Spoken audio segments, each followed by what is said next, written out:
வணக்கம் நண்பர்களே. இன்று நாம் பார்க்கப் போகும் மரம் பசுமுன்னை மரம். இது இயற்கையில் கிடைக்கும் ஒரு சிறப்பு மரம் மட்டுமல்ல, பல நன்மைகள் கொண்ட மரமாகவும் பார்க்கப்படுகிறது.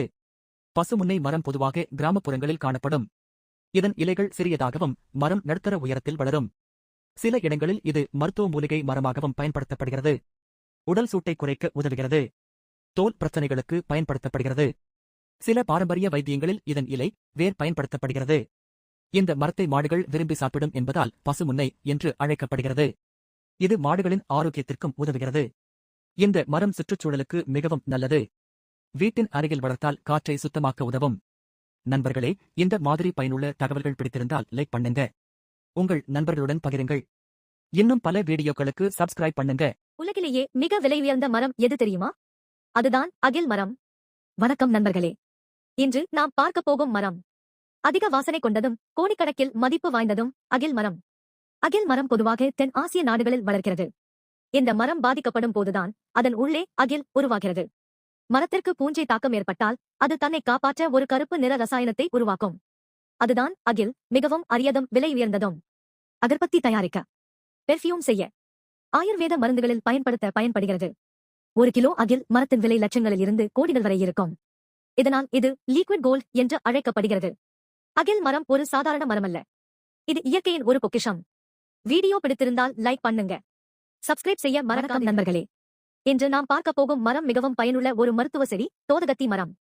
தோதகத்தி மரம் பொதுவாக கிராமப்புறங்களில் காணப்படும் ஒரு சிறிய அல்லது நடுத்தர அளவிலான மரமாகும்.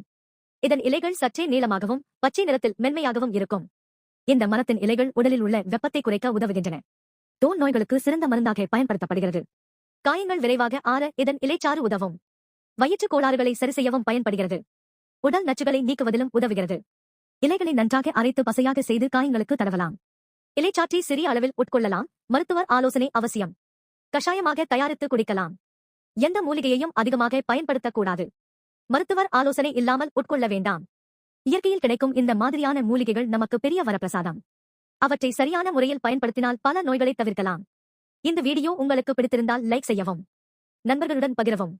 மேலும் இது போன்ற வீடியோக்களுக்கு சப்ஸ்கிரைப் செய்யவும். நம்ம ஊர்ல இருக்கிற ஒரு சாதாரண மரம், ஆனா அது ஒரு இயற்கை மருந்தகம்னு தெரியுமா? அதுதான் சீனி மரம்.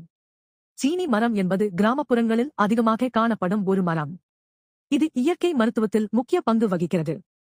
உடல் சூட்டை குறைக்கும், ஜீரணத்தை மேம்படுத்தும், சரும நோய்களுக்கு நல்லது, காயங்களை விரைவில் ஆற்ற உதவும், நோய் எதிர்ப்பு சக்தியை அதிகரிக்கும்.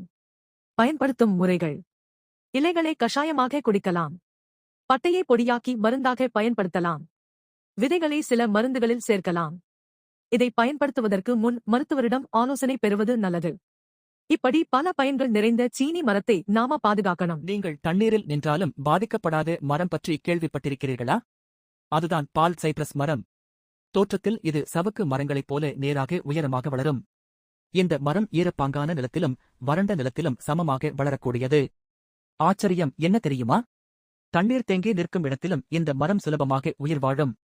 இந்த மரத்தின் அடிமரம் பருத்ததாக இருக்கும்.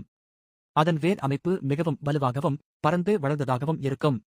வளர்ந்த மரங்கள் 3 முதல் 5 ஆண்டுகளுக்கு ஒருமுறை நல்ல தரமான விதைகளை உற்பத்தி செய்கின்றன. இந்த மரங்கள் பொதுவாக 25 மீட்டர் உயரம் வரை வளரும்.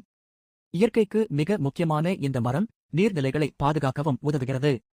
இப்படிப்பட்ட அற்புதமான மரங்களைப் பற்றி தெரிந்து கொள்ள நம்ம ஃபாலோ பண்ணுங்க. ப்ளூ அட்லஸ் செடார் மரம் என்பது வட ஆப்பிரிக்காவின் அட்லஸ் மலைப்பகுதியில் காணப்படும் ஒரு அழகிய மரமாகும். இந்த மரத்தின் அறிவியல் பெயர் சீட்ரஸ் அட்லாண்டிகா க்ளோகா ஆகும். இதன் முக்கிய தனிச்சிறப்பு நீல கலந்த பச்சை இலைகள். இதனால் தோட்டத்திற்கு ஒரு தனி அழகு கிடைக்கும். இந்த மரம் குளிர்ச்சியான மற்றும் மிதமான வானிலையை விரும்புகிறது. அதிக வெப்பமான இடங்களில் வளர்ச்சி குறைவாக இருக்கும். மண்ணில் நல்ல வடிகால் டிரைனேஜ் இருக்க வேண்டும். அதிக நீர் தேங்கி இருந்தால் வேர் பாதிக்கப்படும். பெரும்பாலும் இந்த மரம் பூங்காக்கள், ரிசார்ட்கள் மற்றும் பெரிய தோட்டங்களில் அலங்கார மரமாக வளர்க்கப்படுகிறது. மரத்தின் மரப்பொருள் மிகவும் வலிமையானது. சில இடங்களில் கட்டுமானத்திற்கும் பயன்படுத்தப்படுகிறது. இந்த மரம் பறவைகளுக்கு பாதுகாப்பான இருப்பிடமாகவும் பயன்படுகிறது. 40 முதல் 60 அடி உயரம் வரை வளரும். நீண்ட ஆயுள் கொண்ட மரம்.